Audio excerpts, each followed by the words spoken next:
Bienvenue dans le Panthéon du foot, là où les légendes racontent leur histoire.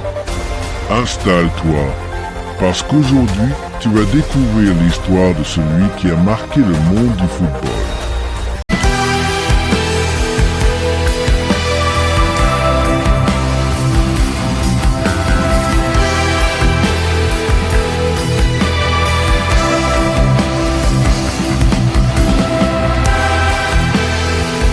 Dans les ombres d'une petite ville italienne nichée au pied des Alpes, où le vent porte l'écho des cloches anciennes et le parfum des vignes humides, un enfant ouvre les yeux sur un monde tissé de rêves simples et de luttes quotidiennes.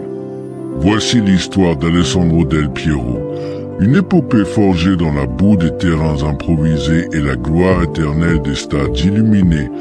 Un récit qui palpite comme un cœur battant au rythme d'un ballon qui roule inlassablement vers l'horizon. L'aube se lève sur Conegliano en 1974, une bourgade du Veneto où les rues étroites serpentent entre des maisons de pierre usées par les saisons, et les usines ronronnent comme des bêtes endormies. La famille Del Piero vit modestement.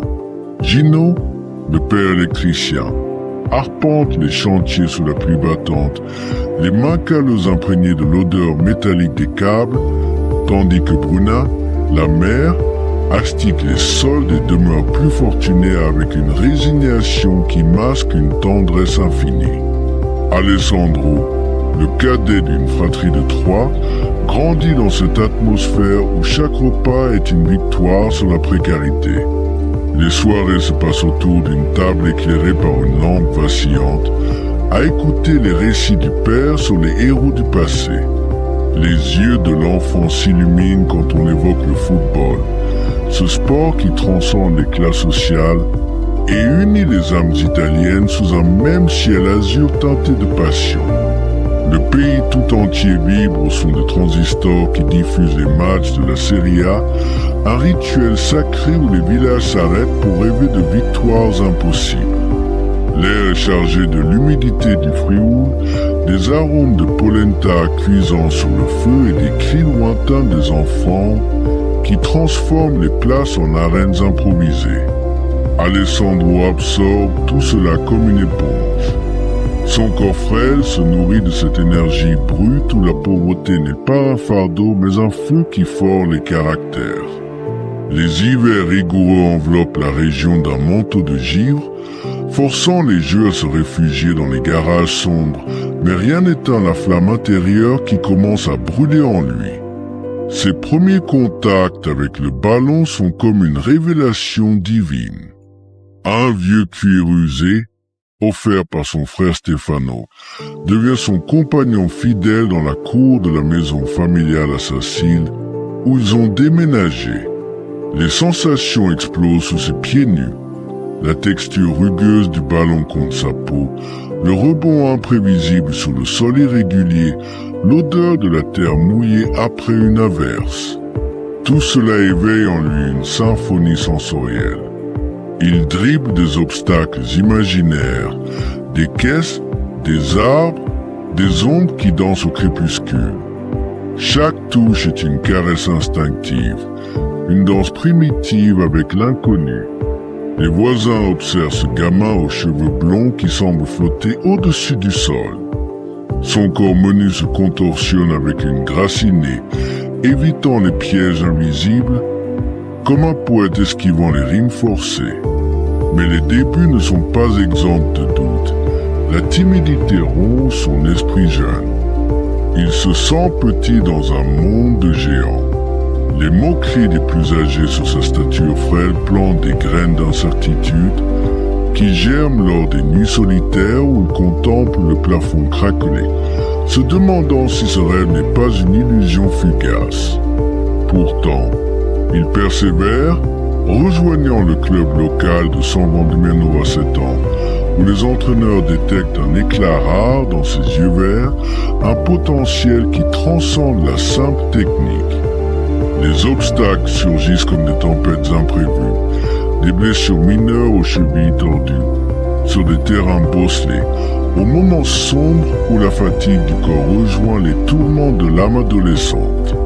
Les doutes assaillent Alessandro lors des entraînements interminables, sous la pluie cinglante du nord de l'Italie, où le froid pénètre les os comme une lame aiguisée.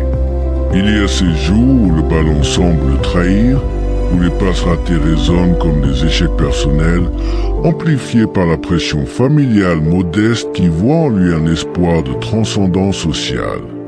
Pourtant, il grimpe les échelons avec une détermination farouche, passant au Padova à 13 ans, un club de série B où l'atmosphère des vestiaires pue la sueur et l'ambition. Les coéquipiers plus âgés le testent, le poussent dans ses retranchements, forçant son esprit à se durcir comme l'acier trempé dans le feu. Son ascension est une montée lente mais inexorable vers les sommets. En 1993, la Juventus de Turin le repère. Ce géant du football italien, aux rayures noires et blanches, symbole de puissance et de tradition, l'appelle à rejoindre ses rangs. L'arrivée à Turin est un choc sensoriel. La ville industrielle aux avenues grandioses, imprégnée de l'odeur des usines Fiat et des cafés espresso bouillants, contraste avec la quiétude rurale de son enfance. Ici, les stades sont des cathédrales où des dizaines de milliers de voyous en chœur, créant une vague sonore qui submerge l'âme. Ses exploits majeurs éclatent comme des étoiles filantes dans le firmament du football. La saison 1994 à 1995 marque son émergence sous les ordres de Marcello Lippi, un entraîneur visionnaire qui voit en lui non pas un simple attaquant, mais un artiste du ballon. Ensemble, ils conquièrent le Scudetto, ce trophée suprême de la Serie A, une couronne forgée dans la sueur et les larmes. Les saisons mythiques s'enchaînent, 1997 à 1998 avec un doublé championnat et Supercoupe d'Italie, où Alessandro inscrit des buts qui défient la physique, des volées acrobatiques qui suspendent le temps, des pénaltys convertis avec une froideur polaire qui masque un cœur en feu. Ces dribbles emblématiques sont des poèmes en mouvement. Imaginez le ballon collé à son pied gauche comme un amant fidèle. Il feinte à droite, puis virevolte à gauche, laissant les défenseurs figés comme des statues antiques dans un jardin oublié. Son geste signature, la langue tirée en signe de concentration, devient un rituel mystique, un appel aux muses du football qui lui insuffle une grâce surnaturelle. Tactiquement, son style est une fusion d'art et de science, un numéro 10 classique qui opère entre les lignes comme un fantôme insaisissable, créant des espaces invisibles pour ses coéquipiers avec des passes laser qui transpercent les défenses comme des flèches empoisonnées. Émotionnellement, il incarne l'élégance italienne, une poésie en crampons où chaque contrôle orienté est une strophe d'un sonnet éternel. Ses relations avec les entraîneurs sont des alliances forgées dans le creuset de la victoire.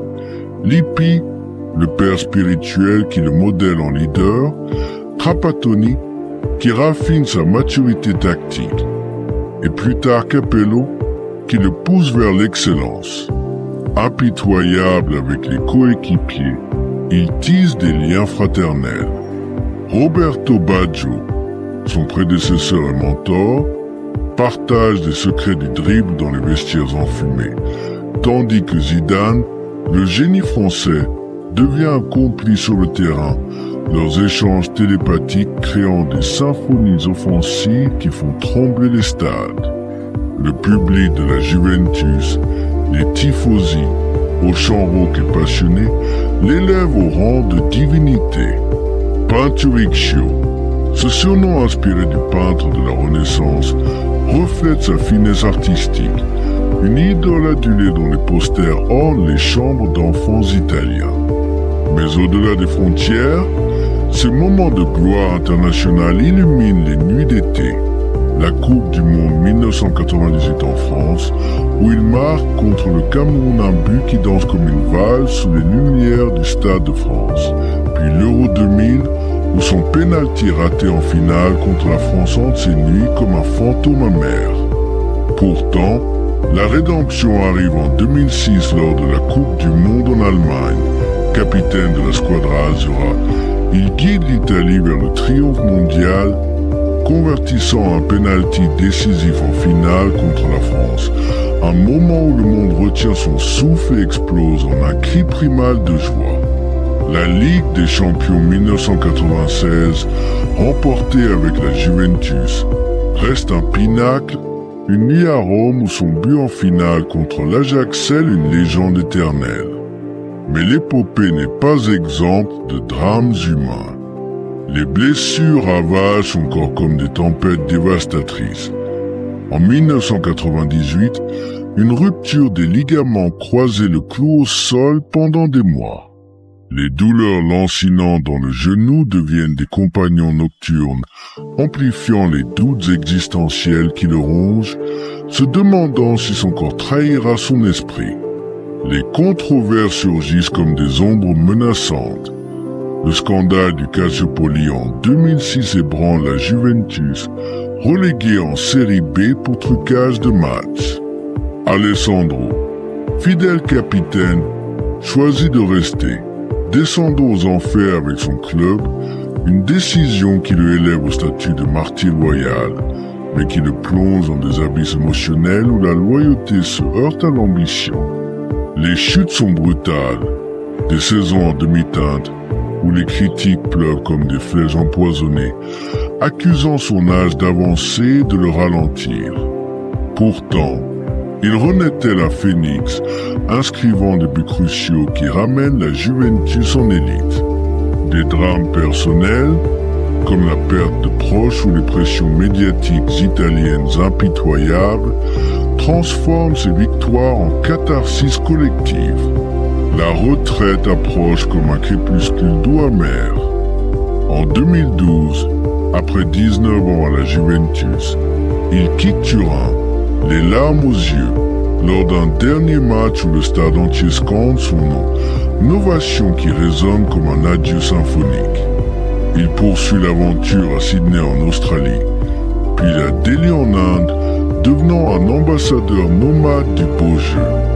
Transformé en mentor, il guide les jeunes talents, partageant sa sagesse dans des académies où son sourire illumine les visages émerveillés. Symbole vivant de résilience et d'élégance, il incarne l'essence du football italien, un pont entre les générations. Son héritage culturel et footballistique est une tapisserie immortelle, tissée dans l'âme de l'Italie et du monde entier. Il a redéfini le rôle du fantasista, ce créateur de rêves qui élève le sport au rang d'art. Ses buts iconiques, comme celui contre l'Allemagne en demi-finale de 2006, une coupe parfaite qui défie la gravité, inspire des millions de gamins à travers le globe.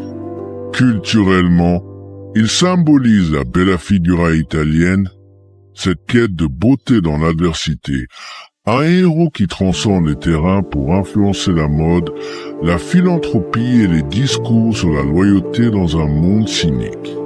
Son esprit palpite encore dans les veines du football moderne, influençant des joueurs comme Dybala, qui porte son numéro avec révérence. Et dans la conclusion de cette fresque humaine, où les échos des stades s'estompent doucement, l'esprit d'Alessandro Del Piero vit éternellement à travers les enfants qui jouent dans les rues étroites de Conegliano ou les places animées de Turin. Leur rire joyeux et leur dribble maladroit portent l'héritage d'un homme qui transforma un ballon en légende, un souffle immortel qui inspire les rêves les plus fous sous le même ciel italien où tout a commencé. Je ne décide pas qui est le meilleur. Je ne fais que raconter leur histoire. Si tu aimes les vraies histoires des légendes du football, abonne-toi maintenant. Ici, on raconte leur parcours, leurs sacrifices et leurs moments de gloire.